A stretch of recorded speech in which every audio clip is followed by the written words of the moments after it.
Bonjour, donc avec cette vidéo, j'aimerais aborder un sujet, c'est un sujet qui est un peu particulier, parce qu'il s'agit bien évidemment des théories sur le programme Apollo.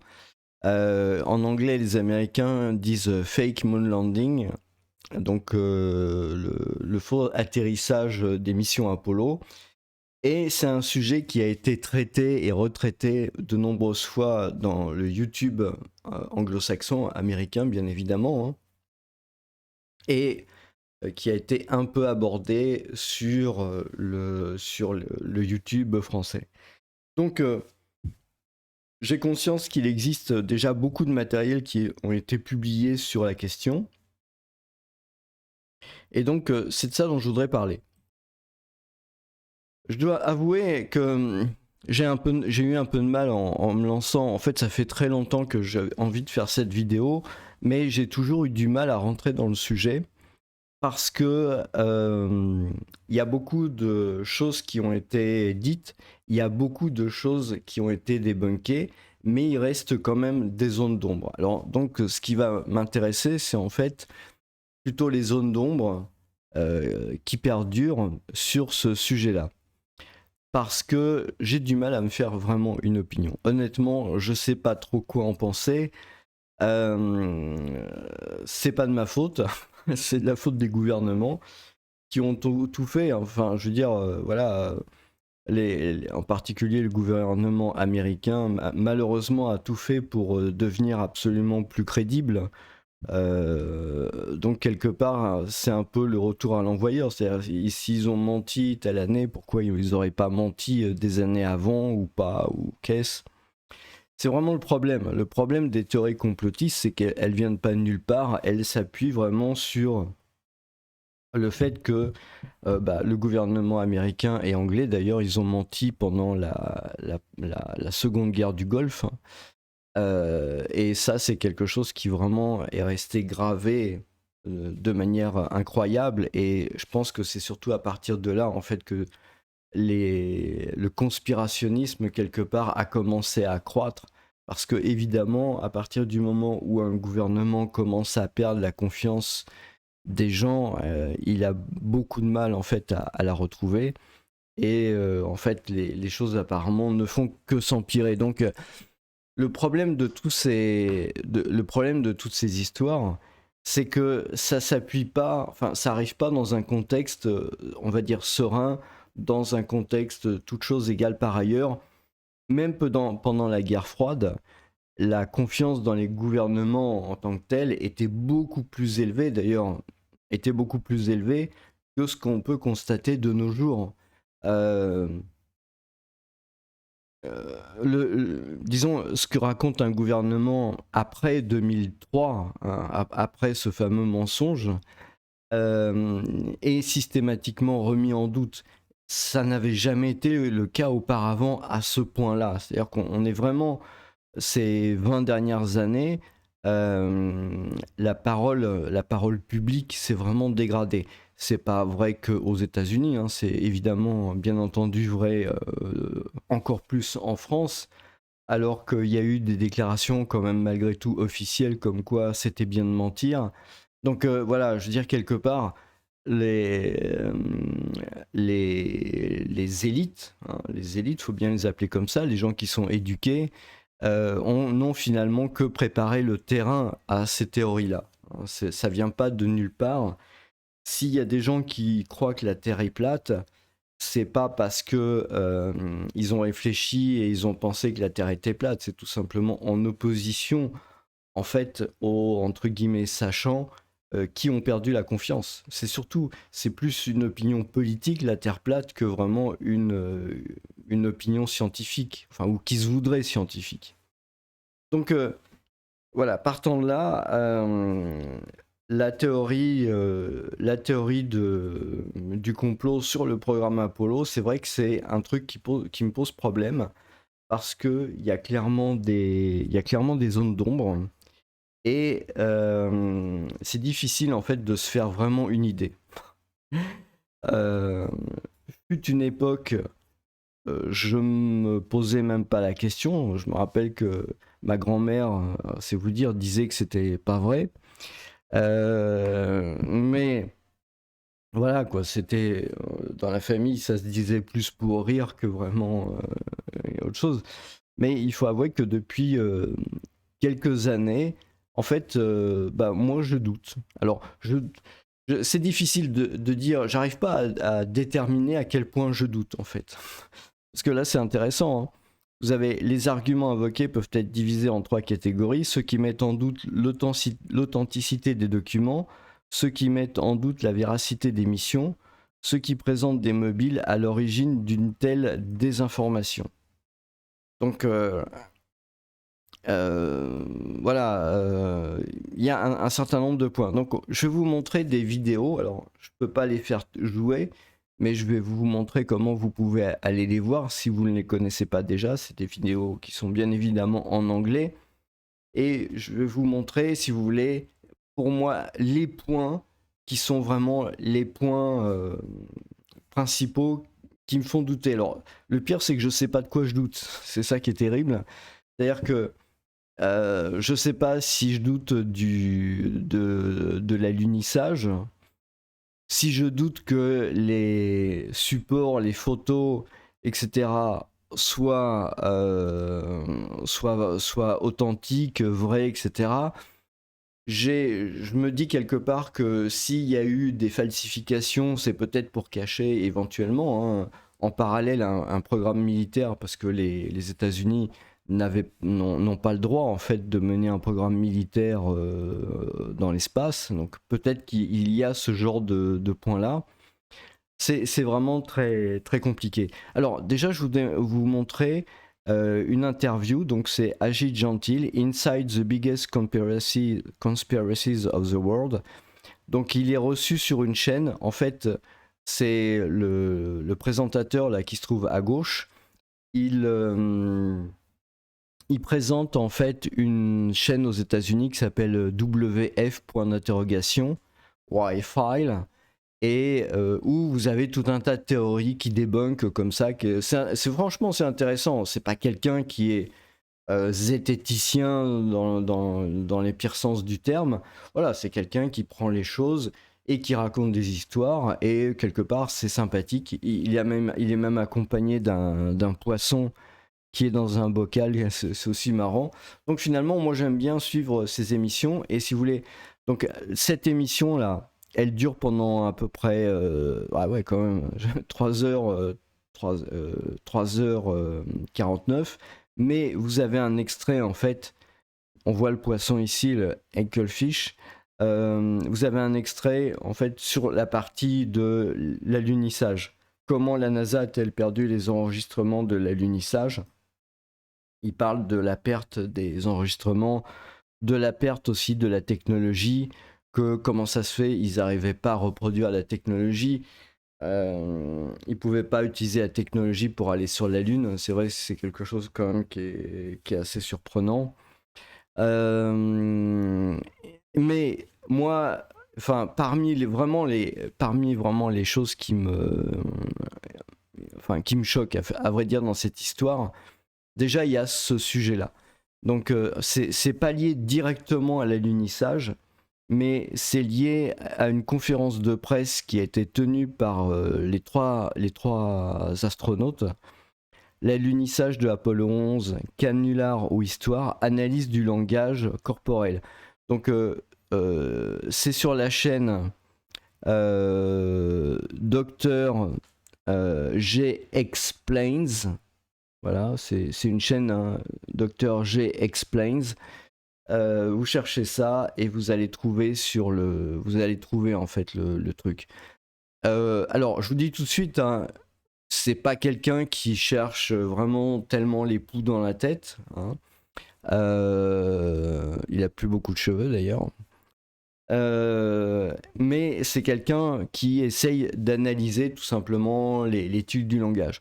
Franchement, cette conférence de presse, elle est importante à regarder, parce que quand vous faites bien attention, c'est vrai que l'attitude des astronautes est quand même bizarre. Enfin, je sais pas. Moi, dans ma vie, il m'est arrivé d'avoir des très très, enfin pas des, non, un ou deux, on va dire, très très grands succès, vous voyez, le genre de choses, vous vous en souvenez parce que ça a changé votre vie quelque part, hein. Et quand on voit la tête que font ces trois-là, qui sont revenus d'une mission où ils étaient les premiers hommes à marcher sur la Lune, je veux dire, c'est pas une justification que ce soit à la fin des années 60, je veux dire, c'est pas du tout une justification. Et ils font vraiment une tête qui est vraiment absolument euh, incroyable, mais vraiment absolument incroyable pour des gens qui ont accompli un tel exploit de l'humanité rêvé par des milliards d'êtres humains. Honnêtement, j'ai vraiment beaucoup de mal avec cette conférence de presse. Euh, Il y a une bizarrerie aussi qui n'a pas, que cette personne-là ne relève pas, c'est que à un moment donné, un journaliste leur pose la question dans la salle, est-ce que vous avez vu des étoiles? Et en fait, les deux, hein, c'était Neil Armstrong et je me rappelle plus Buzz Aldrin, en fait, étaient sur la surface de la Lune et très très bizarrement, je crois que c'est Collins, lui, il était en fait dans le module qui n'a pas été sur la Lune, hein. Donc il tournait autour de la Lune et lui il répond non, on n'a pas vu d'étoiles, et lui dit non, on n'a pas vu d'étoiles. Mais c'est bizarre, lui il était dans le module qui se trouvait autour de la Lune, il n'était pas sur la surface de la Lune. Donc moi, cette conférence-là, je veux dire, ne serait-ce que l'attitude, hein, et le visage des astronautes qui ont accompli un exploit dans l'histoire de l'humanité, et ils en ont conscience en plus, hein, ils en ont vraiment conscience. Pour moi, c'est vraiment ce qui rend cette histoire très difficile à avaler. Pour quelle raison? Honnêtement, je peux pas dire en voyant ça, c'est parce qu'ils y ont pas été. Je peux pas dire c'est parce que il y a quelque chose qui a été trafiqué ou on leur a demandé de raconter ça, ça et ça. Je sais pas. Mais en tout cas, moi, il y a une chose qui est bizarre. Si je me retrouve en face de gens comme ça, en chair et en os, hein, et qui ont ce comportement-là, après ce qu'ils ont accompli, je peux pas m'empêcher de penser qu'il y a vraiment un truc qui est bizarre, qu'il y a vraiment quelque chose qui va pas, hein. Donc après, on peut, voilà, on peut penser ce qu'on veut, mais il faut pas oublier qu'on était quand même fin des années, tout à fait à la fin des années 60. C'était quand même un peu le début de la libération, on va dire, des esprits, etc. Ok, je veux bien, ils étaient militaires, mais enfin, ça reste des êtres humains quand même. Et y a pas la moindre raison, à mon avis, valable pour lequel ils aient cette tronche-là. Vraiment, je le pense pas autrement, donc je le dis euh, lors de cette conférence de presse. Vraiment, c'est trop bizarre. C'est trop.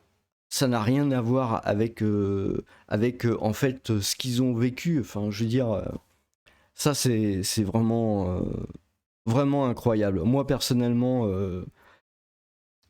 cette conférence de presse et leur attitude dit qu'il y a quelque chose qui va pas et quelque chose de gros qui va pas. Voilà. Alors après quoi, moi je vous laisse vous faire votre opinion. Le problème c'est on peut tout imaginer dans cette histoire. C'est-à-dire que on, euh, ça ne veut pas dire que ça remet nécessairement en cause l'alunissage. Je sais pas, ils ont quoi? Ils ont déposé des armes dangereuses sur la Lune, ils ont rencontré des extraterrestres, ils ont appris que l'humanité allait disparaître dans 3 jours, ils ont, je sais pas, on leur a appris qu'ils avaient traversé la barrière Van Allen et qu'ils allaient avoir des séquelles pendant. Enfin, franchement, c'est vraiment trop bizarre, hein, bizarre. Et je trouve cette personne-là insiste pas suffisamment sur ce fait-là. C'est-à-dire que vous avez des gens qui ont vécu une réussite de ce qui se fait de mieux dans l'humanité et qui ont vraiment des problèmes à ce point-là lors de l'interview. Honnêtement, moi, je trouve qu'il y a quelque chose qui colle pas. Voilà, il y a quelque chose qui colle pas, on ne m'enlèvera pas de la tête que ça colle pas. Après, qu'est-ce qui colle pas? Le problème, voilà, c'est il faut avoir des éléments tangibles, il faut avoir des éléments réels qui disent que ça colle pas. Mais pour moi, ça colle pas du tout. Psychologiquement, c'est pas possible, quoi. Bon, accessoirement, vous avez aussi une vidéo, hein. Donc là, c'est Robert Hitchings. Je connais pas cette chaîne. NASA admin no man on the moon yet.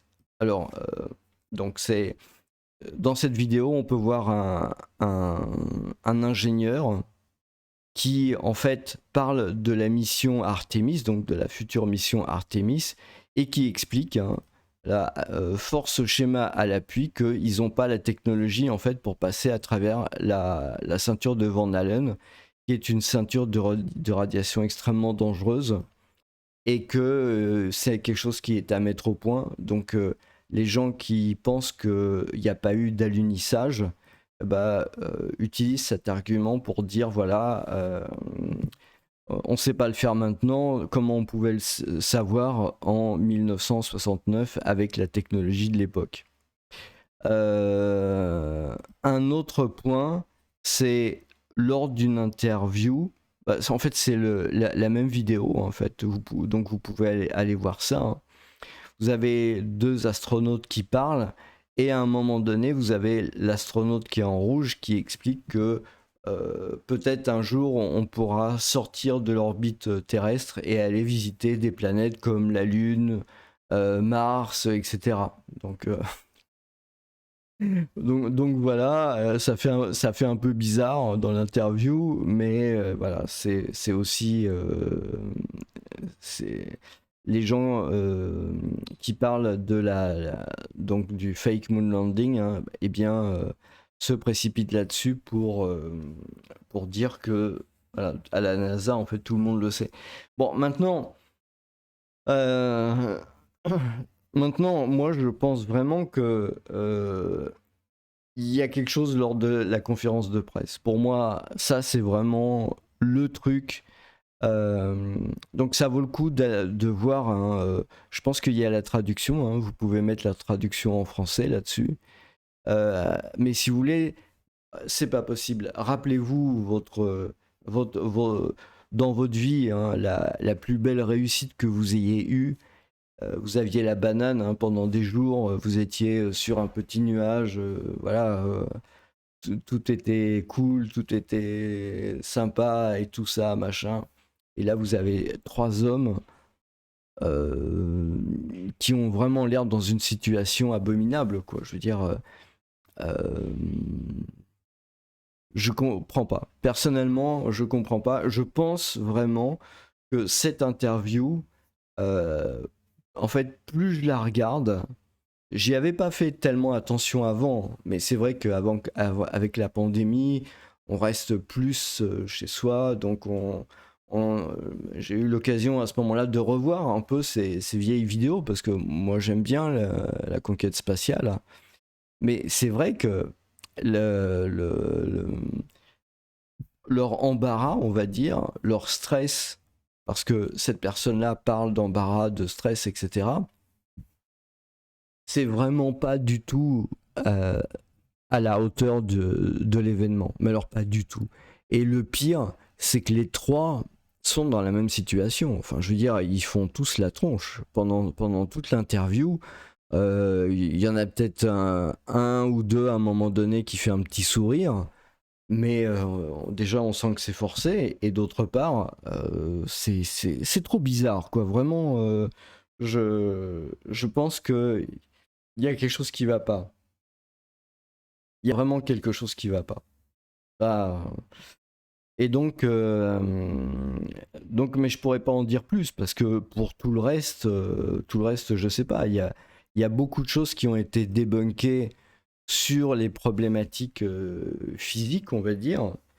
Euh, mais il s'est passé quelque chose. Il s'est passé quelque chose euh, de, de massif propre à contrebalancer le fait que ils ont réussi l'exploit dont rêvaient des milliards de gens. Enfin, je veux dire, c'est pas rien. C'est probablement, en plus, pour un événement qui s'est vécu en direct sur toute la Terre, hein, parce que c'était vraiment ça à l'époque, ou quasiment en direct. C'était probablement la première fois et la dernière fois dans l'humanité, dans l'histoire de l'humanité, que un tel événement a eu lieu, filmé en direct, etc. Euh, C'était la première fois, et ça sera sans doute la dernière qu'il y aura eu un tel exploit réalisé de cette façon-là, en direct, avec en plus un peu toute la naïveté de l'époque. Je veux dire, la fin des années 60, le début des années 70, les gens étaient beaucoup moins exigeants que maintenant, ils étaient beaucoup plus facilement émerveillés par ce qu'il y avait autour d'eux finalement. Euh, alors que maintenant, bah, les gens sont devenus très méfiants, effectivement, et puis très, très critiques. Bon, sans doute à raison, hein, c'est pas, je veux pas juger ça, mais il n'y avait pas le même recul qu'il y avait de nos jours, hein. Les gens étaient vraiment, vraiment enthousiastes. Donc, voir ces gens-là faire une tête pareille, ça me paraît vraiment, ça colle pas avec l'événement, si vous voulez. Pour moi, ça colle pas du tout avec l'événement. Le problème, c'est que voilà, je sais pas qu'est-ce qui colle pas, mais en tout cas pour moi, ça colle pas. Donc, si vous avez peut-être, je sais pas, hein, je sais pas, des débuts de théorie ou des explications qui ont jamais été avancées, bah, n'hésitez pas, vous pouvez toujours les mettre en commentaire. Voilà, donc moi ça m'a fait plaisir de parler de ça parce que c'est un sujet que j'aime bien malgré tout, hein. J'aime bien la conquête spatiale, donc et bon ça en fait partie, hein, mine de rien. Mais voilà, c'est quand même pour moi s'il doit y avoir vraiment un, un sujet objectif de doute sur l'alunissage, pour moi il y a, comment dire, il y a pas l'ombre d'un doute. C'est l'interview qui a été donnée par les 3 astronautes après leur mission. Ça, je dois avouer que c'est lunaire, si j'ose dire. Voilà, bonne journée.